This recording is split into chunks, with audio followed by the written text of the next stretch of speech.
जिस मानसिक दुख से भागवत कहती है वो दुर्बल हो जाता है, और दूसरी तरफ सूखा पड़ा है, 2-5 पत्ती निकल रही हैं, खाता खाता 1 किलोमीटर आगे गया, मुड़ के देखा पहले ही सूखा था। भला आदमी सोचता है देखो मैं पूरा खेत खा गया, उसे इतनी खुशी होती है कि मोटा हो जाता है। ऐसी प्रकृति का भागवत ने एक जगह दृष्टांत दिया है। आजन्म मात्रमपियेन सठेन कृश्चित चित्तम विधाय शुक शास्त्र कथान पीता चांडाल वक्ष खरवद्वत तेन नीतम मिथ्या स्वजन्म जननी जनि दुख भाजा। हमारी होली वाली कथा के व्यास जी ने इस श्लोक पे इतना मजा लिया। यूं कहते जो कथा न सुने वो कौन है? कोई कहे अज्ञानी। उनने पूछा जनता से, हमारे आश्रम में होली की कथा हुई, ये पूछा कौन है? कोई बोला अज्ञानी है, कोई बोला मूर्ख है, कोई बोला कुछ जानता ही नहीं है। तो बड़ा मुंह बना के बोले ये सब कुछ नहीं, वो गधा है। यूं बोले, उनकी स्टाइल थी। तो उन्होंने इस श्लोक की व्युत्पत्ति बताई। आप बुरा न माने कोई भी, आप तो सुन रहे हो, तो आप सब थोड़ी ना, आप तो घोड़े हो।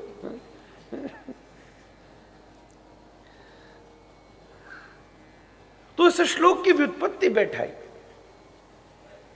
जहां हरियाली थी वहां कमजोर, और जहां सूखा वहां मजबूत। ये मानसिक रोग नहीं तो और क्या है? ऐसे ही ये माया के जगत में जहां भोगे रोग भयम सुखेच्युत भयम वृत्ते नृपालाद भयम, भर्तरी ने लंबी लंबी बातें कही है। जहां बहुत परिश्रम करके थोड़ी एक सुख की बिंदु मिलती है, मैं ये नहीं कह रहा नहीं है, जैसे सूखे में 2-5 पत्ती मुंह में चली जाती है, व्यक्ति टालते टालते अपने जीवन को बिताता है। छोटा बच्चा होता है, सुखी हो, बस मैं स्कूल टॉप करूं फिर सुखी। स्कूल टॉप किया, सुखी हो, हाँ मजा तो आया भाई, पूरी स्कूल के सामने, मित्रों के सामने गले में मेडल डाला और सर्टिफिकेट दिया, चेहरे पर वो मुस्कुराहट थी, मजा आ गया। पर प्रोग्राम खत्म होते ही तुरंत चिंता शुरू हुई, अब किस कॉलेज में जाना है। एक पतली सी घास मिली, बहुत हल्की सी। कॉलेज पार होती प्रश्न पूछा, अब सुखी हो? हाँ थोड़ी देर तो मिला, जब अखबारों में मेरा नाम मैंने एक दिन पढ़ा, पर भाई ये डिग्री लेके मैं क्या करूंगा? सुखी तो तब होऊंगा जब बढ़िया किसी कंपनी में नौकरी लगे। नौकरी भी लग गई, बोले सुखी है? बोले हाँ फ्लैट बहुत अच्छा मिला, गाड़ी भी मिली, असिस्टेंट भी मिले, पर सुनो अकेले घर में सूना सूना लगता है, एक चंद्रमुखी पत्नी और हो जाए तो मजा आ जाए। पत्नी भी हो गई, सुखी हो? अब ये व्यक्तिगत पर निर्भर करता है, हर व्यक्ति पर निर्भर करता है। सुखी हो? बोले बहुत अच्छी पत्नी है, सब बढ़िया, पर सुनो कई वर्ष हो गए, कोई चंदा सा बेटा और हो जाए तो मजा आ जाए। बेटा भी अब सुखी, अब इसको भी तो स्कूल में डालना है भाई। आजकल जन्म देने से पहले माता पिता में लड़ाई शुरू हो जाती है कि भाई पहले एडमिशन की जुगाड़ करो। 90 साल का डोकरा हो गया, उसके बाद भी ज्योतिषियों को हाथ दिखाता फिरता, ये बता मैं सुखी कब होऊंगा। ज्योतिषी भी बोला अब तो अगली लाइफ में ही ट्राई करियो भाई।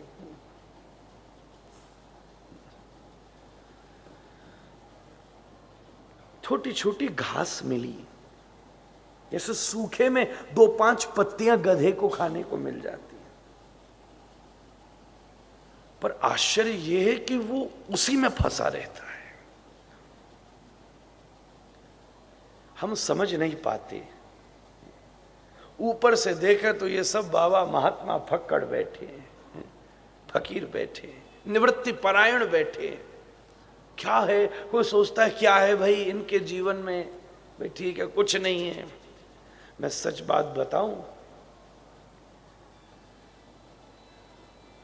पूरे जीवन भर आपको जिस एक आनंद की बिंदु की अभिलाषा होती है ना, इन महात्माओं की कुटिया में उसके बादल बरसते हैं महाराज, बादल बरसते, ज्वार भाटे आते हैं।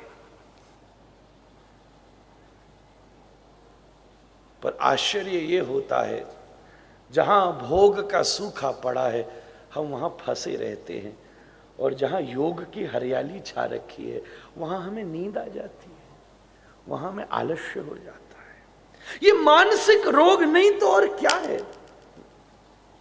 ये मानसिक रोग नहीं तो और क्या है?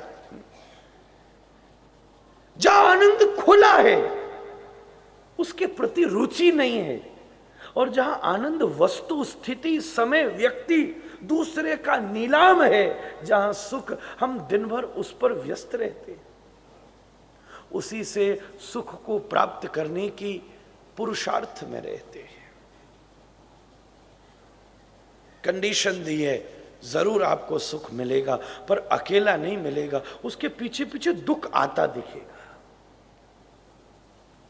शीतोष्ण सुख दुखेशु तथा मानापमानयो, गीता में स्पष्ट सूक्ति कही।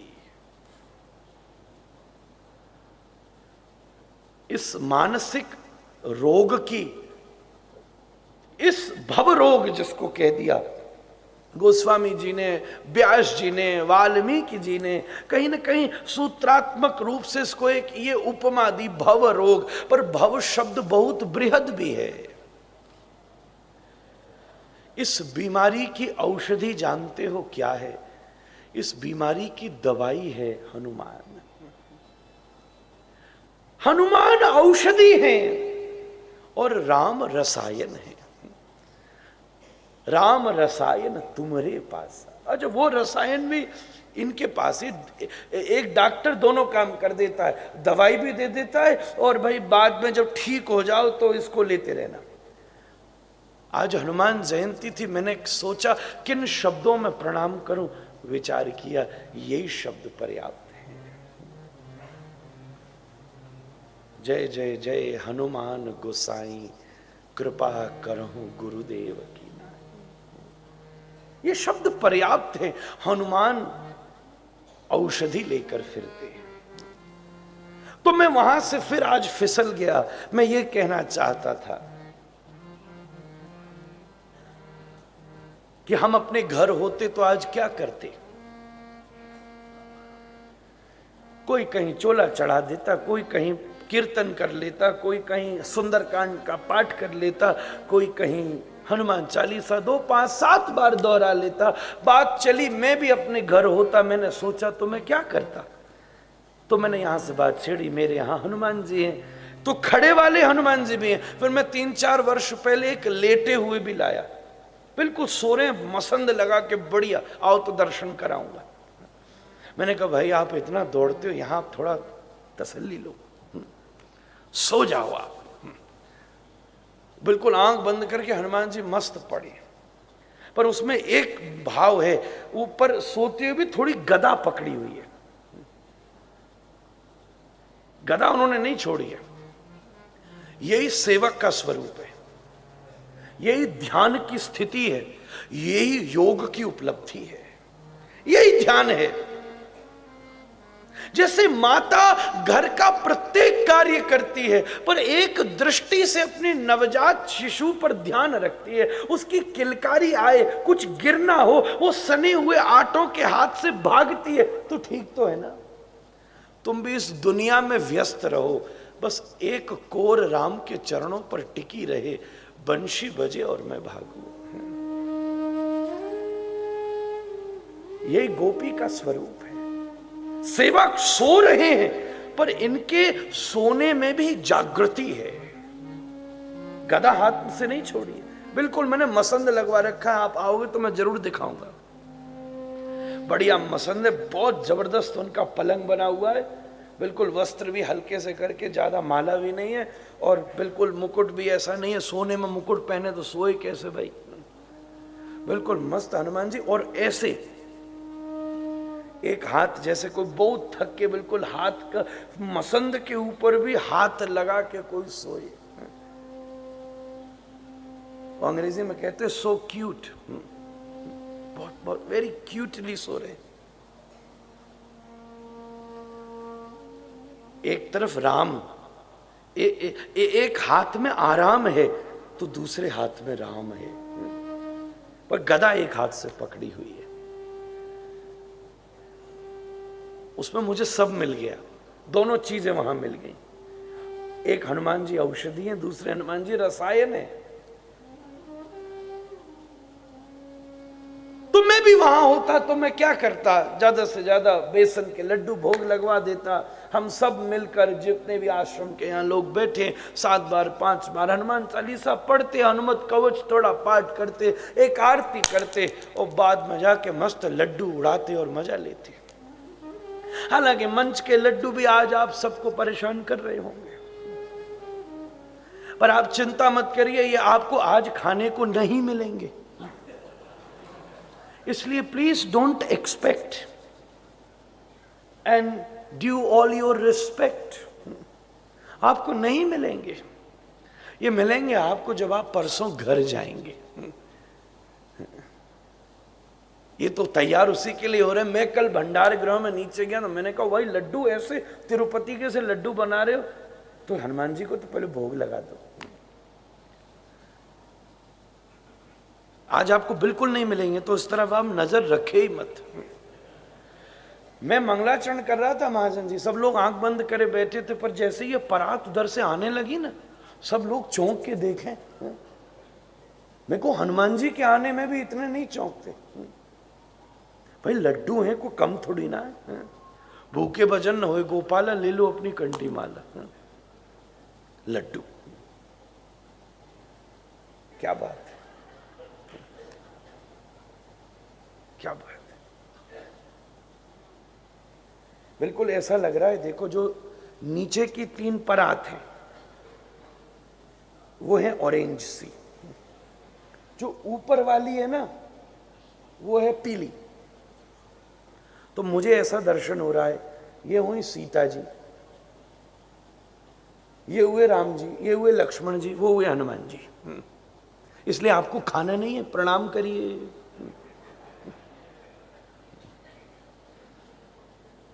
क्या बात है, अरे मेरी स्थिति भी समझो यार, बगल में बैठा हूं, श्वास अंदर लेता हूं, लड्डू उछल पड़ते हैं यार। ध्यान मेरे को बहुत मुश्किल से संभालना पड़ रहा है, मैं बिल्कुल कोशिश कर रहा हूं। थोड़ा पीछे लगाना चाहिए था। सोनी कहां गया सोनू? हाँ। खैर राम राम, भोग लग रहा है भाई। हे गोपाल राधा रमण दीन हरि हरि राम राम राम राम राम राम राम राम गोपाल। हाँ। तो क्या कह रहा था मैं? लड्डू, नहीं नहीं नहीं। तो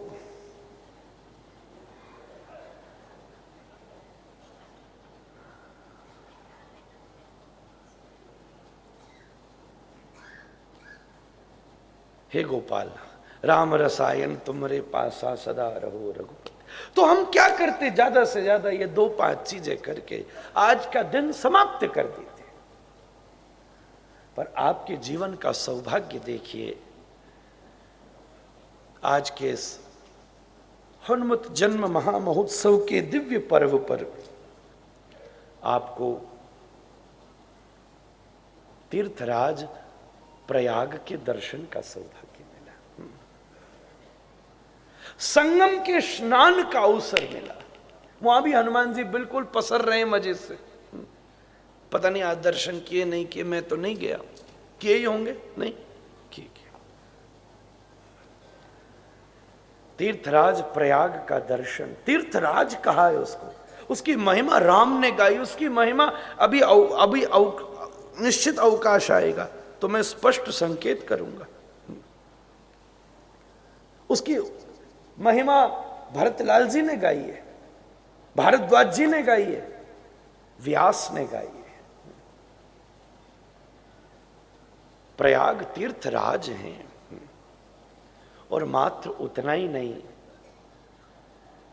चित्रकूट का निवास आपको मिला, हरि कथा का प्रकाश आपको मिला, संत दर्शनों का सौभाग्य आपको मिला।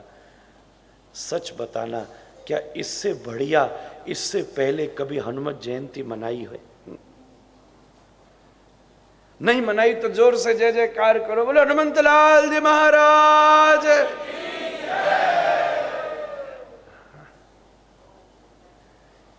ऐसा परम सौभाग्य हम सबको अगर मिला है तो दो ही जनों की कृपा से मिला है, या तो साक्षात श्री कृष्ण की कृपा से मिला है या फिर कृष्णानंद जी की कृपा से मिला है। स्वामी जी भी इसकी प्रेरणा में थे, भाग रहे थे ये।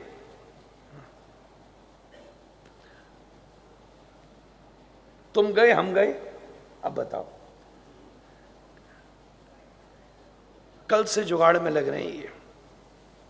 वैसे एक बात कहूं, जो सिरसा वन में आपने झोला भरा ना, वो 2 को भरना चाहिए था। बाबा खड़ो रहते हो, यहीं डटो रहते हो। गौ सेवा का मामला है, मैं वो नहीं कह रहा, मतलब कोई मेरे शब्दों को गलत न ले कोई। गौ सेवा की बाबा ने अपील करी, सबने सेवा दी, बाबा ने सोची मेरो काम पूरा। अब भगू में लुधियाना कथा है भाई, आप लोगों ने थोड़ी जल्दी करी है। अगर यही काम 2 तारीख को होता तो भाव कहीं ना जाए तो हमारे गोसाई जी गलत किया ना हो तो बताओ। देखो ब्रजवासियों में तो सीधी सीधी कहना जानो, पर बाबा आओ कहीं नहीं जाना, 2 तक बिल्कुल यहीं रहना है। आपने पहले आके बुलाया है तो आपको पहले भेज के ही जाना चाहिए। असल बात तो यही, आगे आप जानो। ठाकुर जी की कृपा से ये परम सौभाग्य हम सबको मिला है। हनुमान जी के स्थान पर ये कथा हो रही है। मैंने विषय हनुमान चालीसा ही गा के आज की कथा शुरू करी, विषय भी हनुमान चालीसा से शुरू किया। तो अपने प्रसंग की नदी में प्रवेश के लिए भी मैं हनुमान चालीसा के घाट का चयन करता हूं। भूमिका घाट है और प्रसंग नदी है। एक वक्ता भूमिका के घाट से कथा की प्रसंग की नदी में उतरता है, यही वक्तव्य की कला है। भोजन हलवाई बनाता है, पर स्वाद परोसाई वाले से भी आता है। परोसाई करने वाला बुद्धिमान होगा तभी आनंद आएगा। भोजन बनाने वाला अलग है, परोसने वाला अलग है। कहीं अच्छी जगह खाने जाओ, बनाने वाले ही परोसने आ जाए तो आपको अटपटा लगेगा। खिलाने वाला कैसा अदब से आता है, एक हाथ पीछे रख के ऊपर नीचे करके हाथ में कॉपी लेके मेन्यू सामने धरता है, yes sir what I can offer you. बस इस चक्कर में आदमी उसी दाल के 5000 रुपये दे आता है। दाल वही है, रोटी वही है। तो घर में तो पहले ही घर वाले पूछ लेते हैं आप खाएंगे तो नहीं ना, अब क्या खाएं। ठीक, परोसना एक कला है। इस कथा का परिपाक तो वाल्मीकि ने किया है, इस कथा का परिपाक तो गोस्वामी जी ने किया है, इस कथा का परिपाक तो व्यास ने किया है, भानु कवि ने किया है, कृत्तिवास ने किया है, चंपू ने किया, आनंद ने किया। महाराज रामायण सतकोटि अपार है। हम जैसे तो यहां बैठकर उस भोजन की परोसाई की जिम्मेदारी दी है,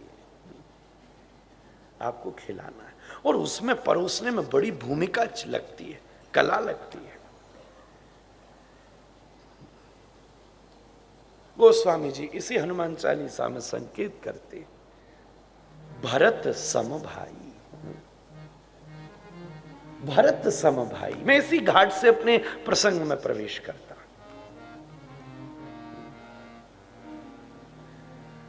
मात्र दास भाव से ही ये सेवा अवस्थित नहीं है। श्री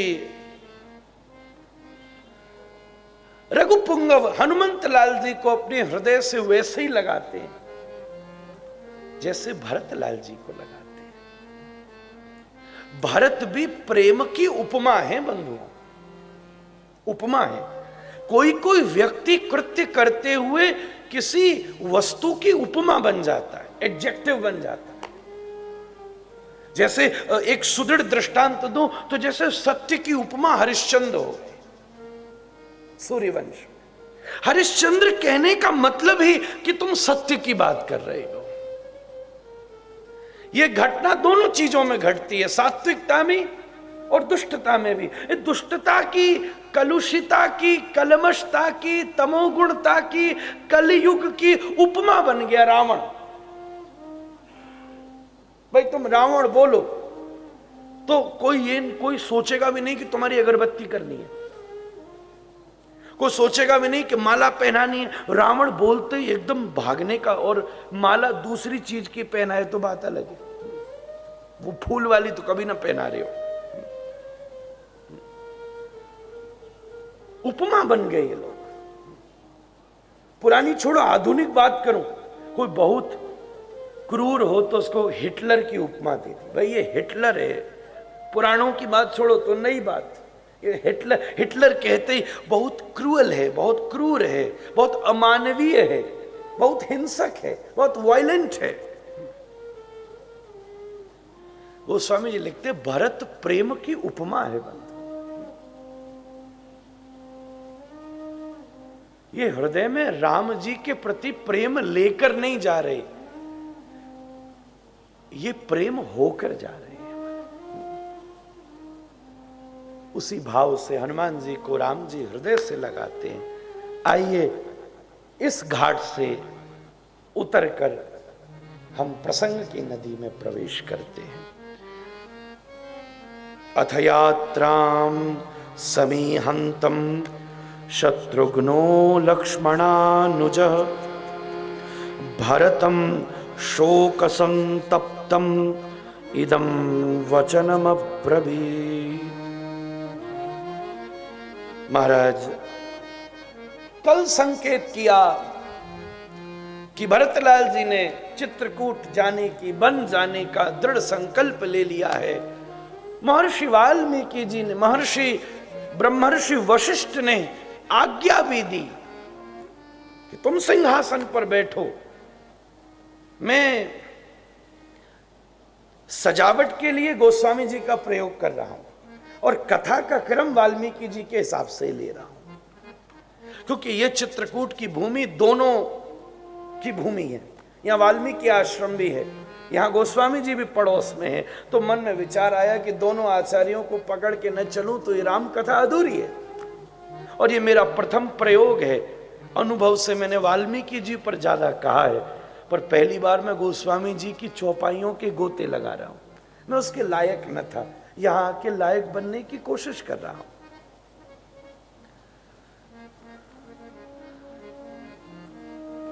खुद समझाया गुरुदेव ने तो भी भरतलाल जी न माने। कहा गुरुदेव जो आप कह रहे हो वो उचित है, आपकी आज्ञा मानना मेरा धर्म है, पर आप बस मेरे मात्र एक प्रश्न का जवाब दो। मेरा पिता स्वर्गवासी है और मेरा भाई वनवासी है, क्या उसके बाद भी मैं राज सिंहासन पर बैठ जाऊं, सुखभोगी हो जाऊं? अगर आपकी आत्मा गुरुदेव वशिष्ठ स्वीकार करती हो तो मैं आपकी आज्ञा के परे नहीं हूं। जिसका श्रद्धास्पद बड़ा भाई जंगल में हो और दुख भोग रहा हो, कंटकाकीर्ण पथों पर घूम रहा हो, और अभी अभी 14 दिन पहले जिसका पिता स्वर्गवासी हुआ, आप उसका राज्याभिषेक करना चाहते?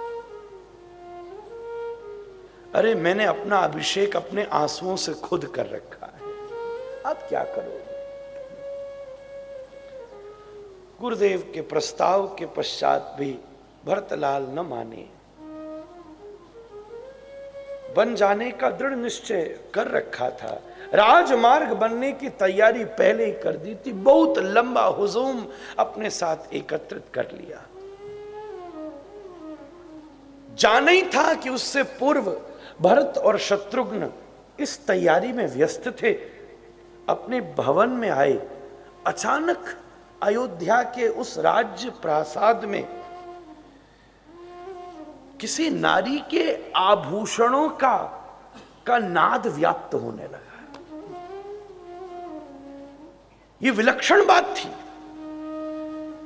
कुंडलों का हिलना, हारों का थिरकना, नूपुरों का बजना, कोंधनी का थिरकना, पिछले जब से महाराज दशरथ का कृत्य हुआ वो 13 दिन, और जब से राम वनवास गए तब से अयोध्या की संपूर्ण नगरी सूनी थी। ये पहली चीज अवलोकन करते हैं भरत जब अयोध्या में प्रवेश करते हैं। यहां का संगीत, यहां का नाद, यहां स्वस्ति वाचनों की ध्वनि, यहां यज्ञ का धूम्र कहां गया।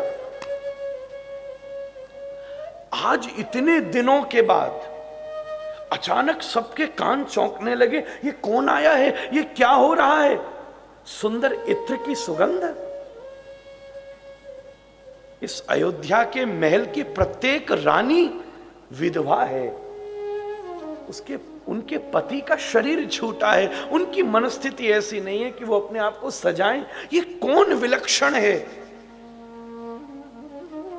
जिसके आंखों से काजलों की गंध आ रही है, जिसके मस्तक से चंदन की सुगंध आ रही है, जिसके शरीर से केवड़े और गुलाब जल की महक चारों तरफ चमक रही है, जिसके कटी का रंधन, जिसके अलंकारों की कुणन,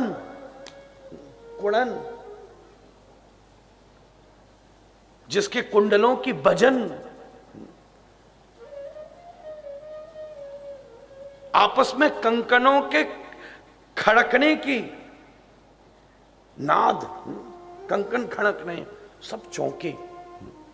तुरंत भरतलाल से रहा नहीं गया, क्योंकि एक तरफ अगर यही सब किसी व्यक्ति और पुरुष के लिए आकर्षण का विषय थे, तो आज भरत के लिए यही नाद भाले की तरह चुभ रहे थे।